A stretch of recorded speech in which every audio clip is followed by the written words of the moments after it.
ராதாபுரம் சட்டமன்ற தொகுதியில் இருந்து கேரளாவுக்கு கனிமவள கொள்ளை நடைபெறுவதை சபாநாயகர் அப்பாவு கண்டுகொள்ளவில்லை என குற்றச்சாட்டு எழுந்துள்ளது. இதுகுறித்து இந்த செய்தி தொகுப்பில் காணலாம்.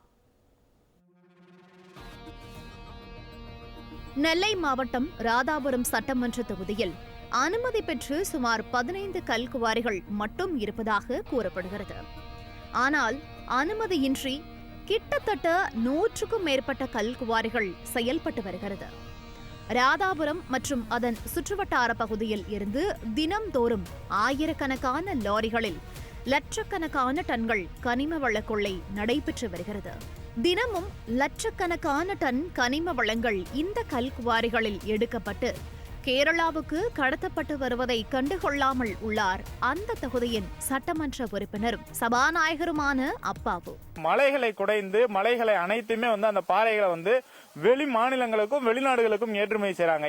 ஒரே ஒரு குவாரிக்கு அனுமதி பெற்றுவிட்டு பல குவாரிகள் ஒரே இடத்துல செயல்படுது. அதே மாதிரி அளவுக்கு அதிகமான அளவு பாறைகள் வெட்டி எடுக்கப்பட்டிருக்கு அப்படின்ற மாதிரியான விஷயங்கள் வெளிப்படுது. ஆனா இது எதையுமே திமுக அரசு நாங்க செய்யல அப்படின்ற மாதிரியான ஒரு அலட்சிய போக்குல இருக்கிறாங்க. குறிப்பா சபாநாயகர் உட்பட பல திமுக அமைச்சர்கள் இருக்கக்கூடிய இந்த மாவட்டம் ஒரு இவ்வளவு தூரம் இழிவான நிலைக்கு சென்றுகிட்டு இருக்கு அப்படின்ற பொழுது மிகவும் மனது வேதனை அடைகிறது. இவரிடம் கனிம வளங்கள் கடத்தல் தொடர்பாக ஏதேனும் கேள்வி கேட்டால் எனது பெயரில் ஏதாவது குவாரி இருக்கிறதா சொல்லுங்கள் என செய்தியாளர்களிடமே கேள்வி கேட்டுவிட்டு நழுவிச் செல்வதையே வாடிக்கையாக கொண்டுள்ளார். ஆனால் ராதாபுரம் சட்டமன்ற தொகுதியில் அனுமதியின்றி செயல்படுகின்ற குவாரிகளில் கையூட்டு பெற்றுக்கொண்டு அந்த கல்குவாரிகளுக்கு ஆதரவாக சபாநாயகர் அப்பாவு இருப்பதாக பொதுமக்கள் தொடர்ந்து குற்றம் சாட்டி வருகிறார்கள். எதிர்க்கட்சியாக இருக்கும்போது தனது தொகுதியில் இருந்து ஒரு பிடி மண் சென்றாலும் நான் இங்கேயே உயிரை விட்டுவிடுவேன் என கூறி பல்வேறு போராட்டங்களில் ஈடுபட்ட அப்பாவு ஆளுங்கட்சியாக ஆன பிறகு கண்ணை மூடிக்கொண்டு தனக்கும் தனது மகனுக்கும் கோடி கோடியாக கல்லா கட்டிக்கொண்டு பணத்தை சேர்ப்பதை மட்டுமே தனது வேலையாக செய்து வருகிறார். நான் ஏழை மக்களுக்காக சேவை செய்பவன் என பல்வேறு வேடங்களில் பொதுமக்களையும் ராதாபுரம் சட்டமன்ற தொகுதியில் உள்ள பொதுமக்களையும் ஏமாற்றுவதே இவரது வேலையாக இருப்பதாகவும் பொதுமக்கள் குற்றம் சாட்டி வருகின்றனர்.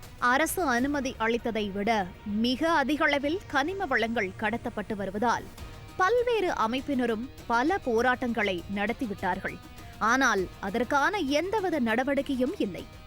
விளம்பர திமுக முதலமைச்சர் மு.க.ஸ்டாலினும் அவரது குடும்பத்தினரும் சபாநாயகரின் குடும்பத்தினரும் கல்குவாரிகளை பயன்படுத்தி கனிம வள கொள்ளை மூலமாக தினமும் கோடி கோடியாய் கொள்ளையடித்து வருவதாகவும் பொதுமக்கள் குற்றம் சாட்டி வருகின்றனர்.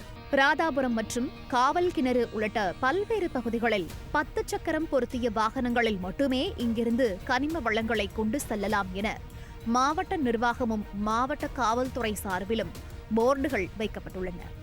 ஆனால் விதிகளை மீறி தினமும் 16 முதல் 20 சக்கரம் கொண்ட லாரிகளில் லட்சக்கணக்கான டன்கள் கடத்தப்பட்டு வருகிறது.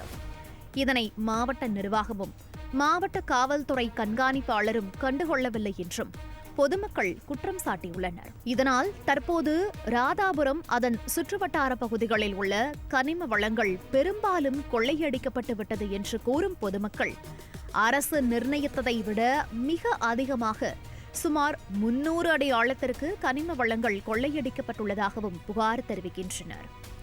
எனவே இந்த கனிம வள கொள்ளையில் ஈடுபட்டு வரும் நபர்களையும் அவர்களுக்கு உடந்தையாக உள்ளவர்களையும் கனிம வள கொள்ளையில் அரசியல்வாதிகளுக்கும் ஆட்சியாளர்களுக்கும் பினாமியாக இருக்கக்கூடிய நபர்களையும் உடனடியாக காவல்துறையினர் கைது செய்து நடவடிக்கை எடுக்கப்பட வேண்டும் என ராதாபுரம் தொகுதி மக்கள் கோரிக்கை விடுக்கின்றனர். அதேபோல கனிம வளத்துறை அதிகாரிகள் கனிம வள கொள்ளை தொடர்பாக கணக்கிட்டு கனிம வள கொள்ளையில் ஈடுபட்டுள்ளவர்களுக்கு அபராதத்தை விதித்து அவர்களிடம் இருந்து பணத்தை பெற வேண்டும் எனவும் கோரிக்கை விடுத்துள்ளனர்.